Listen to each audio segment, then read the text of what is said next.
Monsieur le Président, Messieurs les ministres, chers collègues, mes distingués peuples sénégalais, je me tiens ici devant le monde pour prendre la parole, une parole qui m'a été donnée par des martyrs qui se sont battus pour qu'aujourd'hui je puisse parler à leur nom. Je voudrais solennellement tenir une minute de silence, malgré la préciosité des minutes qui nous sont comptées.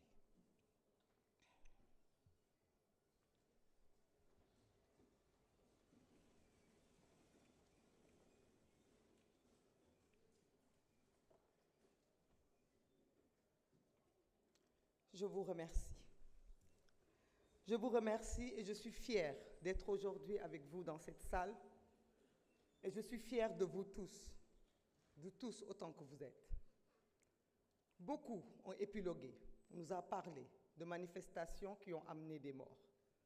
Je voudrais rappeler que dans le monde entier, pour défendre la démocratie, des gens manifestent. Je voudrais rappeler qu'ici au Sénégal, de 2012, en 88, en 93, toujours des gens se sont levés, se sont battus pour la démocratie sénégalaise. Certains ont même parlé du nom du Premier ministre ou du chef de l'État. Certains même ont parlé du PASTEF en disant que nous avons appelé à manifester. Oui, nous avons appelé à manifester, comme la Constitution nous le permet. L'article 8 de la Constitution nous autorise à manifester. Ce n'est pas parce que nous manifestons que nous méritons la mort. Ce n'est pas parce que nous manifestons que nous devons être abattus. À Paris, dans la capitale française, des gens ont manifesté, ont pillé, ont saccagé. Est-ce que c'est pour autant qu'ils ont été tués? Non. Aucune explication ne peut justifier la mort d'hommes, de jeunes, de nos enfants, de nos fils, de nos frères. La honte voudrait que ceux qui se sont tués, se sont terrés, se sont cachés pendant qu'on tuait nos frères, la décence voudrait que cela se taise aujourd'hui. Se taire au plus loin, n'ose pas porter la parole. Mais nous sommes en démocratie. C'est la démocratie qui permet aux uns et aux autres de parler. Cette chère démocratie pour laquelle nos jeunes se sont battus. Cette chère démocratie pour laquelle des gens ont perdu la vie. Nous comptons les morts que nous avons trouvés enterrés. Rappelons-nous aussi de ceux-là qui ont fui pour ne pas mourir. Qu'est devenu Papito Kara? Avec d'autres dizaines de jeunes comme lui qui se sont échappés à travers la mer et qui ne sont jamais arrivés. Parlons aussi de l'imam Ndao, des gens qui ont été persécutés à cause de ce combat démocratique et qui sont morts aussi pour défendre le Sénégal. Nous ne pouvons pas avoir de complexe.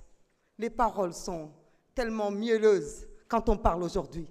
Nos mots sont forts. Beaucoup d'entre nous pouvaient s'abstenir de parler. Mais vous savez pourquoi nous parlons? Pour entrer dans l'histoire et pour ne pas oublier. Parce que l'ADN d'un peuple, c'est la mémoire. Tant que nous nous souviendrons, personne ne pourra oublier. Tant que l'oubli ne nous guette pas, nous pourrons apprendre du passé.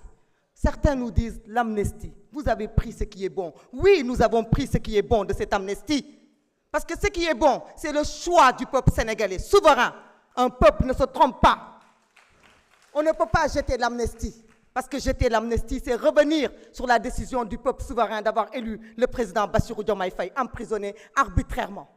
Et ça, nous ne le ferons pas, par respect au peuple sénégalais, qui a voté massivement, qui nous a donné cette majorité. Par contre, nous renions tout ce qui est mauvais de cette amnistie. Ce que vous-même n'osez pas affronter. Dites-nous ici si vous êtes d'accord que les crimes de sang fassent partie de cette amnistie. Dites-nous ici si vous êtes d'accord que les tortures fassent partie de cette amnistie. Vous n'osez pas l'affirmer. Par contre, Monsieur le ministre de la Justice, nous avons confiance en vous.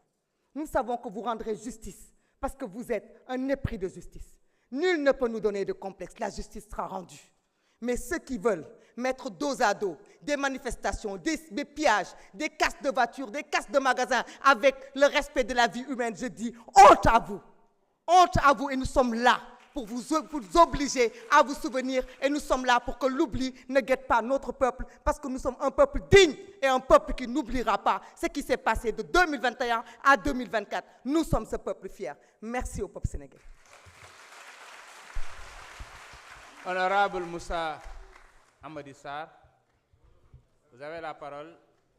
Doyen Alla Kane mën nga waajal.